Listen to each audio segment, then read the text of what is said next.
Hello and welcome back to another episode of Critical Reactions with your host Bryan. We're going to wrap up today with a special selection, which is where one of you tell me exactly what it is I need to check out. Today's selection comes at us from Cynical Matt. This is from DHG's new record. It starts off super intense, but it takes things in quite an interesting, and I think really cool, direction later on. So let's dive into this. DHG is the new name, it seems like, for Dodheimsgard. They seem to be dropping their traditional name just for DHG, at least for this most recent album. The track we're looking at is Det Tomme Kalde Mørke. So let's dive into it and see what is going on.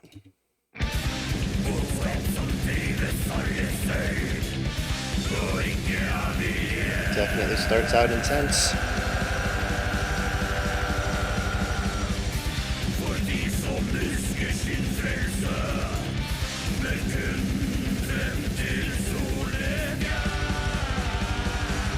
Ooh, interesting harmony though.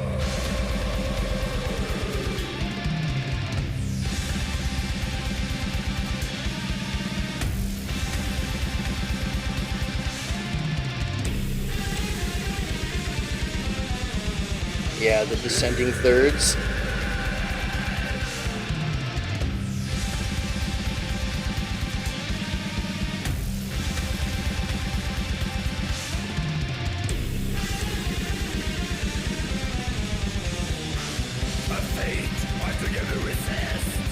Okay.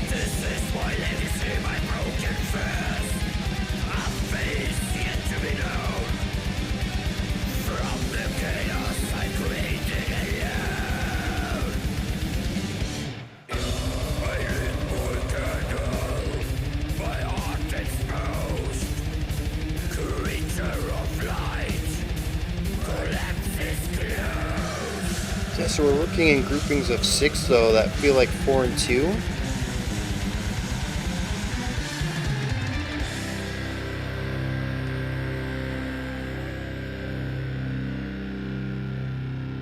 There's certainly a lot of black metal influence in here, but also a dash of classical.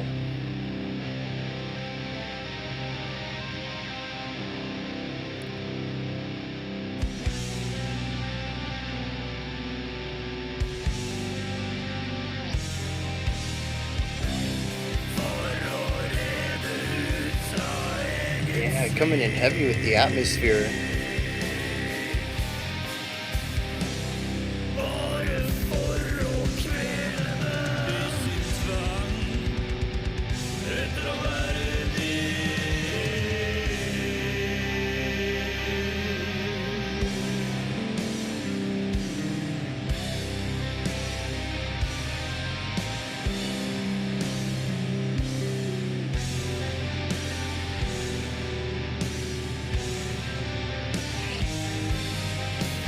What is this rhythm? It's so tough to find the underlying meter.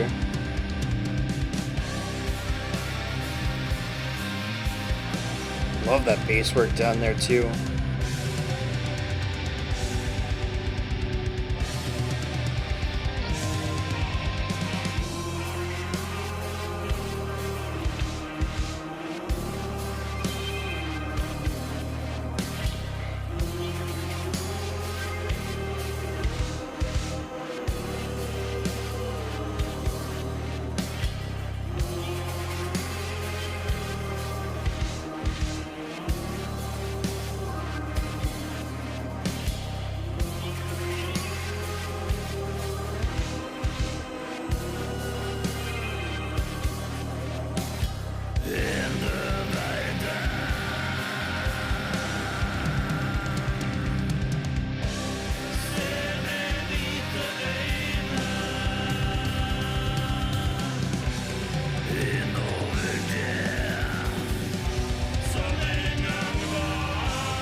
I think it is 4/4. It's just so bonkers.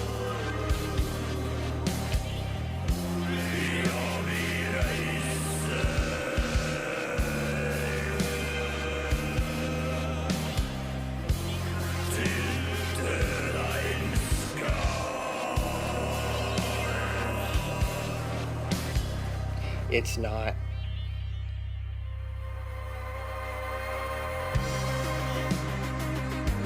Ooh.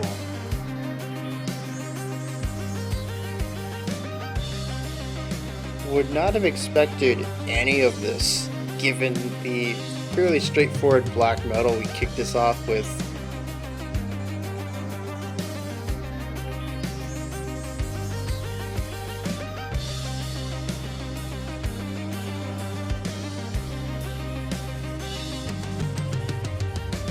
Oh, we have a drum change that changed the production on it. It's a lot softer. The tom specifically.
Is this one of those one-person bands? I know black metal has a lot of them.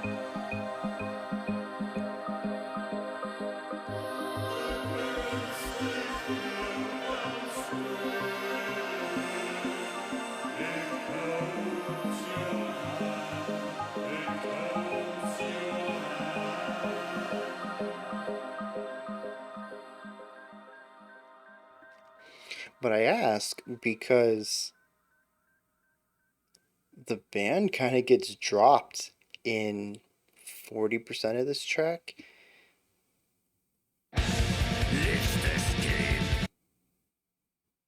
Okay. I am pretty sure I went and checked the queue and made sure nothing was coming up afterwards. Anyways, yeah, the band kind of drops out, and we just have, I'm going to assume, the keyboardist as the primary performer in the back half of this track and in a bits of the middle too. So from a performance angle, if this is a full band, maybe your guitarist goes to keyboard, but what's your bassist do? What's your drummer do? What's your vocalist doing? Or any mix of that. Maybe the vocalist goes to keyboards, whatever. Though you're gonna have a couple people just sitting around doing nothing, and it makes more sense from a one-person band perspective, where you're not really too concerned about who's going to play what live. You're just making music that sounds good to you and uploading it, and you'll figure out live later. And if that means somebody's going to sit around doing nothing, well, fine. They're just your band members. They're not you. You're the star of the band. They're your touring band. And that's not to say that's the right perspective to have, but that's kind of the perspective I get when you get these bands that are mostly one person. And the touring band changes every tour. They're just the backup crew, like the backup dancers at a pop show, right? You need them, and they certainly deserve credit, but it's not usually why people are there. Anyways, on to some analysis of this track. This is funky. Not like funk music related, but just very strange. We start off with some traditional black metal, blast beats and pedal tone and 16th notes all over the place. There's some interesting ideas that pop up eventually in this metal opening, but right off the bat, it's fairly traditional. We even have the growls or harshes, whatever they are, that again, much like everything else, sort of softens up and completely diminishes not too long after the beginning. But if it wasn't for the comment being like it starts out intense, but it goes in an interesting direction, at this point in time, I would have been like, oh, okay, it's bound to happen. I've started putting videos out again. Black metal was gonna pop up. Let's do it. It's only 7 minutes. But here I was just like, okay, this is our baseline. I know what's coming ahead of me. I'm glad, I had that little bit of context for this. It put me in the right mindset. We come out of this though, and we start approaching some interesting classical directions in our guitar writing. The drums are just aggressive metal stuff. The vocals are gnarly, although I think only like a minute in we begin to inject some clean vocals around the growls, which I thought was an interesting little foreshadowing to what was going to happen soon. But yeah, we do get some really interesting classical inspirations inside of the guitars. We have that really neat uh, why am I blanking out on the? I even used the. Oh man, descending thirds. There we go. But it's really cool because we have the da da da da da da da da, and after like 3 or 4 of these descending thirds, we then switch it off to something that's not based around those specific intervals, and it allows the riff to reach a natural conclusion that isn't just an exercise, basically. And I thought that was a really neat idea that we can take something that is as noticeable as thirds and use that to kind of like pique the interest of the listener, like, hey, check this out. It's not like the pedal tone stuff we just got done playing. And again, it's a bit of foreshadowing. Things are changing.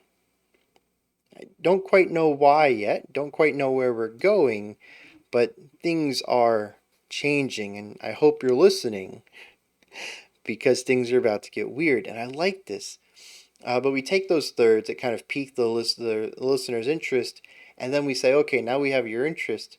Let's just round this riff out nicely. We don't need to keep working with these thirds. Let's find a natural conclusion here.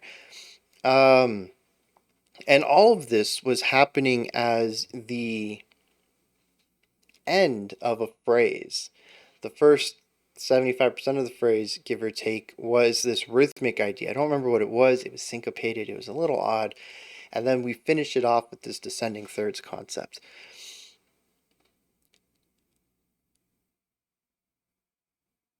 This is the beginning of the oddities. From this point on, the song goes in so many strange directions. The one that I really feel I need to focus on is rhythms and meter. This is something that the song does not care about sticking to anything traditional or palatable or manageable at all. Not only are many of the sections after our introductory metal section, not only do many of them push away from the idea of 4/4 entirely, even pushing away from more standardized forms like 6/8 or 3/4 or even 5/4, which is a bit rarer but still fairly standard, or even 12/8, which I think is one of the more exotic standard meters. I don't even know what we're in. I think that's the more bonkers thing. I don't know what times. I don't even have idea. It was something close to 4/4, I think, at one point, but you really have to fight against the rhythms to find that because the band refuses to play anything near or around the pulse, and even worse, they are syncopated against it in, well, as syncopation implies, varying rhythmic weight. It's not even like somebody is coming in with, consistent triplets. So it's not the pulse, but it's still consistent. It's still a foundation that we can match something against. No, they don't do that. It's all syncopated. The accent beats, which are really the only beats we get many times throughout the song, are seemingly random in a way that almost makes me want to think that we're not just playing around with meter, but also tempo dynamics. There's possible fermatas or retardandos or accelerandos all throughout this track, and I just don't know it. They're hidden beneath the lack of notes at any time. It almost feels like floating through space, knowing that you're not going to lose momentum ever. There's no friction out there, and you're desperately grasping at little space dust, trying to change course or to stop yourself from spinning or anything like that. And it's just never enough matter to really give you any sort of aid. And that's what these little accented beats are in these very sparse sections. They almost imply, hey, I'm going to tell you what the meter is, what the pulse is, and then they don't. There's just not enough information there to do that. And it is just, it's chaotic. It's empty. The fact that they play it, I think, is fascinating. I'm really curious. Like I said, I kind of got a feel for 4/4 in it at one point, and then I was like, actually, it's just off of 4/4, and I don't remember if it was just a hair longer or just a hair shorter, but when you figure it's a metal band, they play by feel, right? They've just played the riff so many times, they know what it feels like. Still blows my mind because it is such a disorient. That's the word I've wanted this whole time. It's a disorienting section, and we get it consistently throughout the back half of the track. So yeah, just time feel. It goes right out the window. They don't care about being palatable or groovable at all. They're gonna play what they like, and you better like it too. Because there's no alternative. There's no training wheels on this. There's no symbol on the pulse in the background to help you find that core tempo or the core time signature.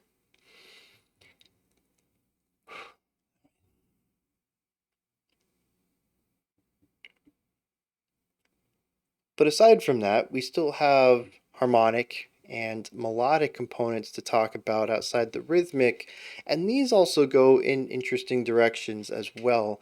I want to start with harmonic. A lot of this track feels atmospheric, whether it's the guitars leaning into that in the middle or eventually the synths taking over towards the end. But I'd say even the opening is atmospheric, which makes sense because, as I've said in different words, but I'm kind of putting things together recently, black metal is an atmospheric genre. It is primarily concerned with harmony disguised under, a ton of feedback and distortion and fuzz and texture. I don't know why this never really clicked with me in the last 3 years. You guys have been cramming black metal into my ears, but yeah, it is an atmospheric genre, and so it makes sense to pair up with other atmospheric genres, even ones far outside of metal. And so to hear this band end up writing these really gorgeous or tense or disorienting atmospheres in the rest of this song, moving away from that black metal foundation, it just makes sense. It's one of those things. I think at the beginning I was like, wow, they're writing really beautiful stuff for a black metal band. And now I'm like, yeah, it makes sense they're writing that stuff because they're a black metal band. Um, and so, the first is obviously a bit condescending, which I've tried not to be, and I think that's one of the strong suits of my channel is I give every artist and every genre a fair shake and a serious look through. But it is something that I can't shake, right? They're the aggressive, extreme metal band for them to write something. But no, it actually works well with inside of their skill set. So I wasn't too surprised to hear that most of this was atmospheric, but the atmospheres are gorgeous at times, chaotic at others, disorienting in some. But I really like the last 2 minutes or so of this track that really leans into almost a serene beauty as far as the atmosphere goes, the chord progressions, the harmonic qualities. Um, but yeah, that's one of the areas that we sort of move far away from after we get outside the opening, which is more of an oppressive and antagonistic atmosphere. And it is a smooth transition too. We don't immediately jump to something more calming. We find a medium point before landing on our outro atmosphere. So the track does feel like it naturally moves from one idea to the next, even despite the fact that from a bird's eye view, it looks like three very distinct sections in the song. It does have a nice flow to it all. And melody. We kick off the track with Rule of Cool riffage. And then we bring in some faster melodic playing that leads into the more ambient melody writing that we get in the back half of the track that primarily comes from the vocals. I think this is an interesting transition of ideas, or I don't know, mutation of ideas. It evolves throughout the song.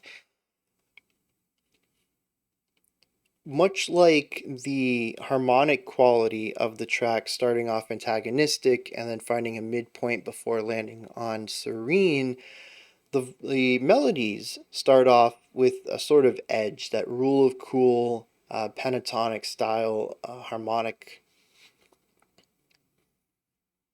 just cool guitar riffage, right? We transition that into clean vocals, which start off once again as sort of like a foreshadowing, sitting under some growls. It's sort of a blink and you'll miss it. They're not very pronounced in the production, and they don't stick around for too long. It's just a little 2 or 3 bar thing before leaving. But the vocals come in from about 3 minutes into the end of the track, taking us or giving us the lead melody. And there's something interesting about it. I don't know if it's the timbre of the vocals. I don't know if it's the notes chosen. Does anybody else get sorrow out of this? Dread? I don't know. A lot of the song feels comforting in a way.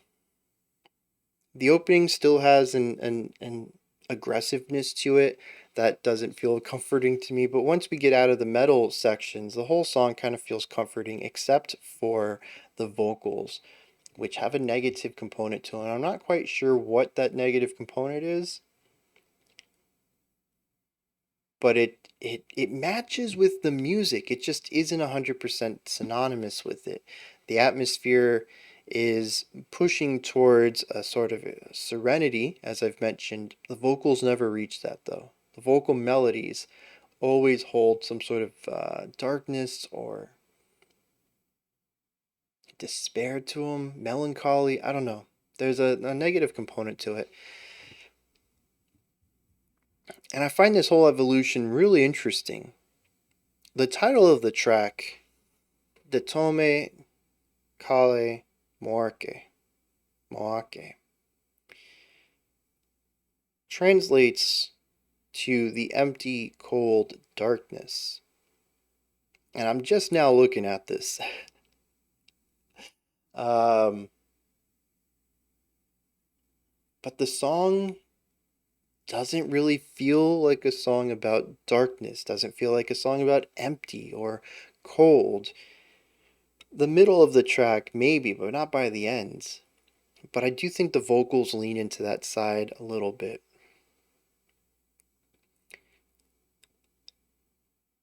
Is there anything else I want to talk about? I don't know, I did kind of walk away from this a little bit more of a understanding than I thought I would, given that it was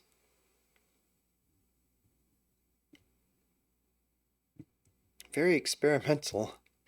And those tend to be a little tougher for me to grasp. But let's hit some lyrics. We'll see if we can't tie any of these disparate thoughts about isolated segments of the track into something larger, maybe.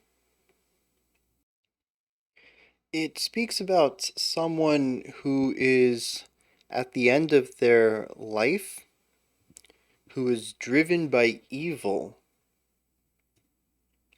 based on longing and not by will. I think that's a really interesting distinction. Not that I, maybe it has weight to the story. I don't know. But I think it's just interesting to put the distinction in there. It says, I only have until sunset. It says, a fate I could never resist. This is my legacy, my broken fist. A phase yet to be known from the chaos I created alone. I lit my candle, my heart exposed, creature of light collapsed to close. That's the chorus, and it is the only thing actually written in English. Everything else is in Norwegian? Yes. Um, he says it's a dead world looking with white eyes inside it. Says, I don't know what kvass is. It didn't get translated, so I don't know if that's a proper thing. It says, kvass is the cold in the heart of them who travels home in defeat. Yes, we travel to Dodheimsgard, which, if I remember correctly, I don't know why it didn't get translated here, but I think it means death. So at the end of our lives, with the cold in our heart, we travel home in defeat to death. It says, a place so cruel that dreams of mine it cannot hold. The currents, they all float downstream, and it holds your hand.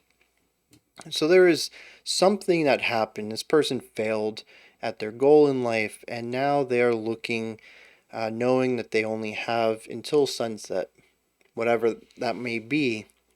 That the death is around the corner for them, and that's where they're going. They're contemplating this.